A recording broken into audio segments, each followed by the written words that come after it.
أهلا وسهلا. Hoş geldiniz. Bienvenidos. Selamat datang. Welcome to Speaking Our Mind podcast, where health is more than healthcare.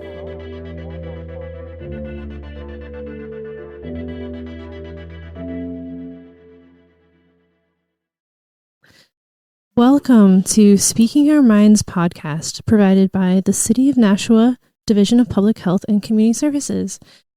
This is Savitri Horrigan, the behavioral health strategist.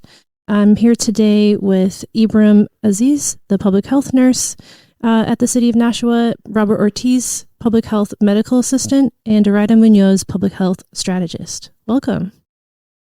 Thank you, Araida. Thank you for having us. Thank you, Savitri.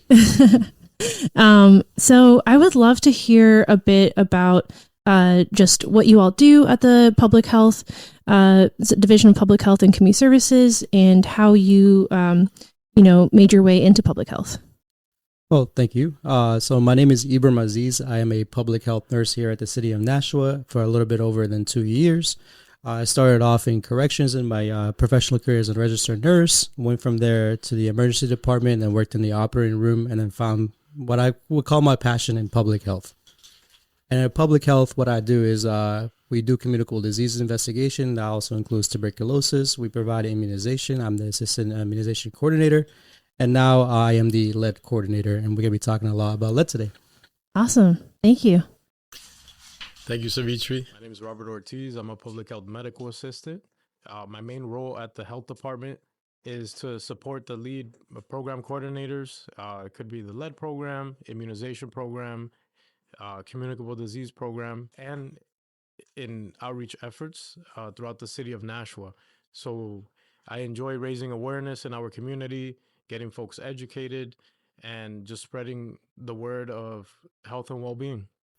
Excellent. Thank you so much. And I'll just say to all our listeners, Ebram and Robert do an incredible job just serving our community. I see them all the time at community events, just spreading awareness and public health information. And they really, love their job and do an awesome job for our community. So thank you. I do have to add, these people are amazing public health workers, and I had the opportunity to work with them in numerous amount of opportunities through the years. I'm just so proud of the workforce we had at the public health department, and these two amazing gentlemen have worked with us. And I'm just so proud. I just had to say that, Savitri. Yeah, no, thank you. I appreciate it because it's really amazing. We have such a wealth of knowledge here in this room today. And that's why I'm so excited to, get straight into it. And so our first question for you all is, can you tell us what is lead? Oh, thank you, Savitri and Araida, for the kind words. So lead is a metal that's found in the crust of the earth, and it's been used around for thousands of years. You can find it back to the Roman aqueducts. You can even find it in ancient pottery. Wow. And it was used also in paint as well. And one thing we found out is lead is a neurotoxin, and there's no safe level for children. So even a small exposure of lead can cause a lot of problems for a child. Wow, it's really interesting to know about how far-reaching it is in history.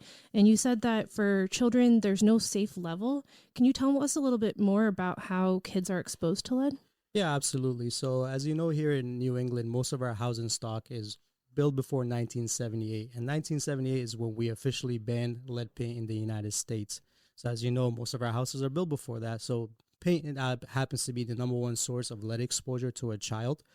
And it could be something as small as lead dust, something that's microscopic that you don't see.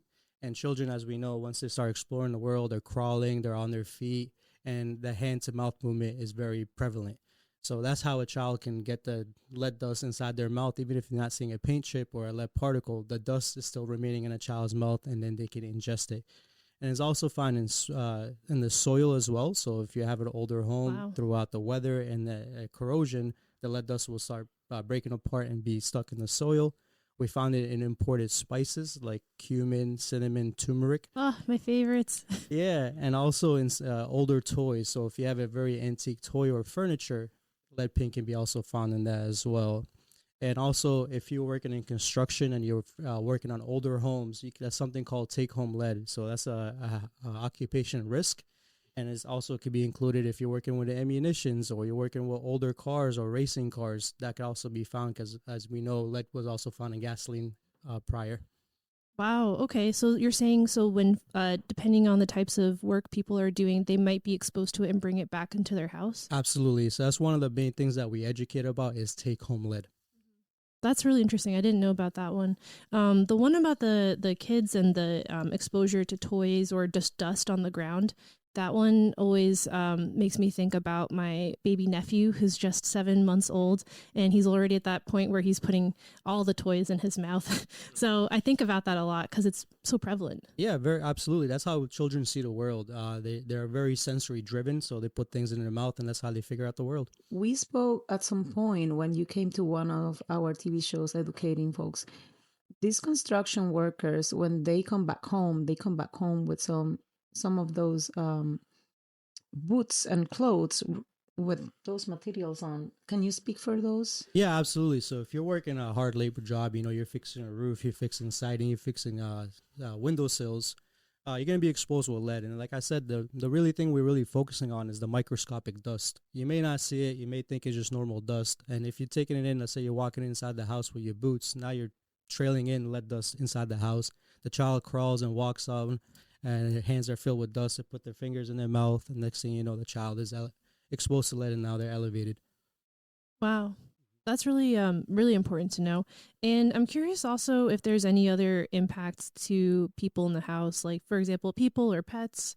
Yes, pets can get lead poison the same way. As long as lead finds its way inside the mouth and gets ingested, and sometimes through inhalation as well, that pets also can get lead poisoned. I did not know about that. I know we're going to talk about it maybe later with testing and stuff. I'm just curious, maybe planting a seed about how do you even go about diagnosing for animal or testing?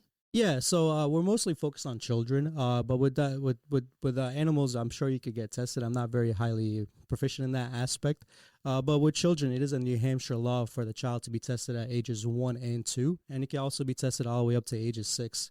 And we also recommend pregnant mothers to be tested. So if a mother was been exposed when she was a child with lead, she could have lead in her body. And the thing is, what you really want to think about, lead mimics calcium. So when the body ingests lead, it doesn't look at it as, oh, this is a toxin, let me get rid of it. It actually thinks lead is calcium. And another fun fact is lead is sweet. So instead of being a deterrent for children, they're more drawn into it because it tastes like candy. So if since lead mimics calcium, a pregnant mother could have lead in her bones because it goes to every place where calcium goes. And when a mother is pregnant, the body will need a lot of calcium, so it starts withdrawing from the bones, and that could also include lead. So it's very, very important, the first preventable stage is to get the mother tested while she is pregnant. Wow, thank you for sharing that. So you've definitely kind of hit on it a couple of these points already, but I'm curious to hear about from both your perspectives why you think it matters to have lead education and testing. Absolutely. The only way you find out if a child is elevated with lead is by testing. The child does not appear sick at first. You're not going to have a fever. You're not going to have a migraine at first. The only way we're really going to know is if they're tested, because most children will look healthy. The effects start coming after. With, let's say, the lead makes its way to the brain, it can lower IQ levels, behavior issues, and learning deficits. So that's when you start seeing when the child is missing developmental milestones. That's when you start seeing, wow, there's damage that happened to the child, and those damages can be permanent. Wow. Another thing too, that here in this local area in New Hampshire, most of the houses are built prior to 1978. So with that being said, lead-based paint was banned after 1978. So we have houses that were built in the 1800s, early 1900s. And we have a lot of young families that are living in these locations and getting exposed to lead potentially. Yeah, absolutely. Like if we go back to the ancient times, lead poisoning was considered a rich man issue. And now it's considered a poor man issue because we're living in these older houses. And as you can see, people on Section 8 or everything like that, they're in older houses that are worn down, torn apart. So very, very high risk factors. So that's what we're really focusing on too as well. But we're focused on any child that has an elevated lead level. That makes sense. And I wonder if, like, for example, if someone's renting an apartment or a house, like, do they necessarily get that information the way that, like, a homeowner would? Yes, so they have to ask, is this lead abated? Is any lead risks? And if the landlord does not know, they can say, I do not know. But that doesn't mean the apartment is safe. But Right. there is laws that protect the child. If you are renting in New Hampshire, there's laws that protect you because you deserve to have your child to be in a place that is safe for your child. So when the child is elevated with a Venus level of 5, they automatically qualify for nurse case management. I contact the family and we provide education. And then from there, there's a mandatory for rentals, a mandatory state inspection. And they come in with an x-ray machine and tell you exactly where the lead is, how deep the lead is, if it's behind multiple layers of paint, Sure. and what can they do to abate it. There's short-term and there's long-term ways to kind of deal with lead. That makes sense. And that also, you're reminding me that a lot of times, you know, people will like paint over old paint. And so you may not necessarily be able to see some of the telltale signs of lead paint, like you were mentioning earlier. Just when we were, you know, walking around outside earlier, you said, what were kind of the telltale signs again? Yeah, it's something called alligator skin. I strongly yes. recommend you Google it. Once you see lead, you will never unsee it, and you will see it everywhere. Yeah, I was amazed. You were like, that's it. And I was like, what? How did you know? That's amazing. Can you both tell me a bit more about who's at risk? Who are the folks that y'all are prioritizing at Public Health? Yeah, so like when we started off, the first boundary we want to look at is a pregnant mother, because that is the first place where action could be start taking. And also we want to look at older housing. So if your house is built before 1978, you can almost guarantee there is lead paint somewhere, somehow, if it wasn't abated yet. And with that being said, like we said, we want to look at low-income families because they're probably living in those older houses, refugees and immigrants as well, because they could be coming from the country where they were exposed to a lot of lead. And also, if you're living in a 1978 or older house, DIY renovations. So let's say you're taking down a wall or you're sanding down multiple layers of lead paint. Now you are exposing lead paint and you're creating these microscopic lead dust. So DIY renovations may be appealing, but sometimes that could cause more harm. That's really helpful to know. I am actually very impressed with all this information, Ebram, both of you, and Robert. We are going to record an episode fully in Spanish. One of the things that I want to mention is that the Division of Public Health and Community Services receive phone calls and follow cases in multiple languages. Can you speak, Robert? Can you speak for some of these cases that you guys follow once some lead gets identifying some of these families or mothers or kids, and how are we able to serve some of these families, especially the ones that are having other languages? How do we do that? Absolutely. Thank you, Iraida. The amazing thing about the health department is that we have multiple community health workers with various backgrounds and languages. Myself, I'm bilingual, English and Spanish. So I'm able to assist Ebram in doing a home visit where the language is primarily Spanish. We can discuss telltale signs, we could discuss prevention, and we could discuss any follow-up methods in the language that they feel comfortable in. So that's an amazing thing that public health can offer, is various languages. If we don't have the language, we utilize the language line to assist with communicating with that family. So how does that track works? Can you explain from point A to point B? How does that work? Once you identify a case, how does that work? Yeah, absolutely. So like we said, by law, children are supposed to be tested at ages 1 and 2, but they can be tested up to ages 6 or even beyond.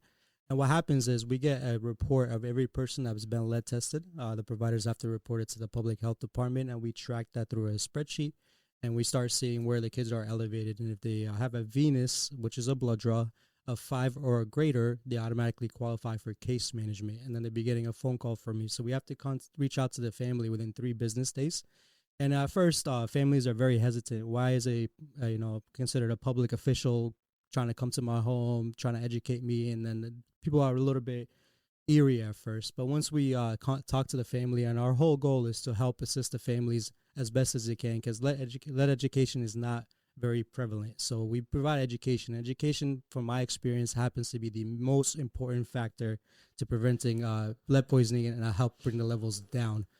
So we provide this education. We work with the family as much as we can. Nothing we do is punitive. We're just here to help protect the child and give them the best outcome in life and give them that ability to not have any developmental delays. And I know that when we speak about lead, there are certain, I don't know, for lack of language, I don't know, I want to say consequences in children.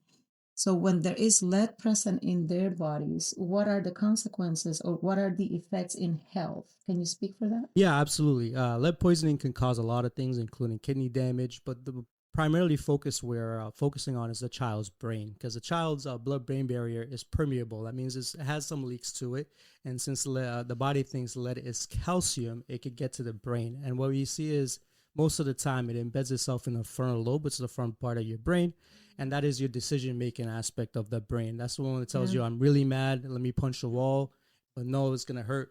But if you have that kind of area with an issue, you're going to punch the wall and you're going to suffer the consequences later. So you can see lower IQ behavior issues with the child, and learning deficits. So I see why schools are specifically interested in this type of work. And so we do work with the school districts as well. Is that correct? That is correct. So we work with them, and especially for children. If they're elevated for lead, the most important thing is we want to work out their brain.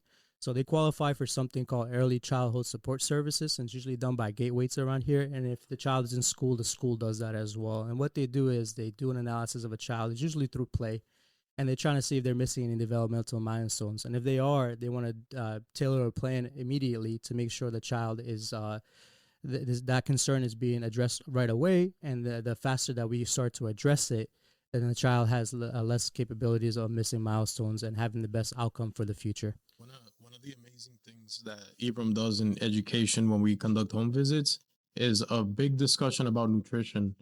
So we discuss about, what vegetables to consume, what meats, poultry, chicken, any type of nutrients that they can add to the body that can help cancel out any lead, if you want to speak on that. Yeah, absolutely. So like we said, lead, the body thinks lead is calcium. So if the child is deficit in calcium, the body is going to be absorbing a lot more lead, and then lead gets absorbed a lot more on an empty stomach. So we want to make sure we beefing up the child's nutrition with calcium, iron, and vitamin C, because also lead can cause anemia as well.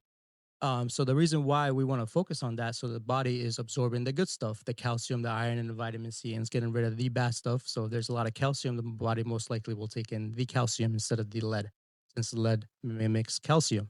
And the thing too we want to focusing on is there's a few ways for prevention. The first thing we want to do is cleaning. So if you're living with lead, you want to talk about wet wipe cleaning. So if you ever vacuum on a very sunny day with a regular vacuum, you could probably see particles in the air. So let's say the lead particles are heavy and it's falling within the walls, within 3 feet of the walls. By taking a regular vacuum, all you're doing is dispersing that lead dust to the middle of the room, for instance, and the child's crawling and walking around. So a great way with that is like soap and water and paper towels. That way you can wipe up the lead dust right away, and you could throw away that paper towel. So you encapsulated the lead dust and throw it away. Another great thing too we use is a Swiffer sweeper for hardwood floors. Same concept. It sprays the fluid with soap. It picks up the lead dust, and then that way you could throw away the pad instead of dispersing around with a vacuum. But one thing you don't want to mess up with is there's a HEPA certified vacuum, but most vacuums are not HEPA certified. So all they're doing is just throwing around the lead dust. So it kind of makes it worse. It can make it worse. Yeah. So wipe cleaning is the best way for living with lead. And another thing too, like we talked about, is take home lead. So you want to say if you're working in an occupation that's high risk, let's say you're in construction, working with older homes, you want to leave your clothes outside or your boots outside, put your clothes inside of a bag and immediately put it in a washer or dryer. That way you're washing the lead dust away from the clothes and the child is not being exposed. So take home lead is very, very big.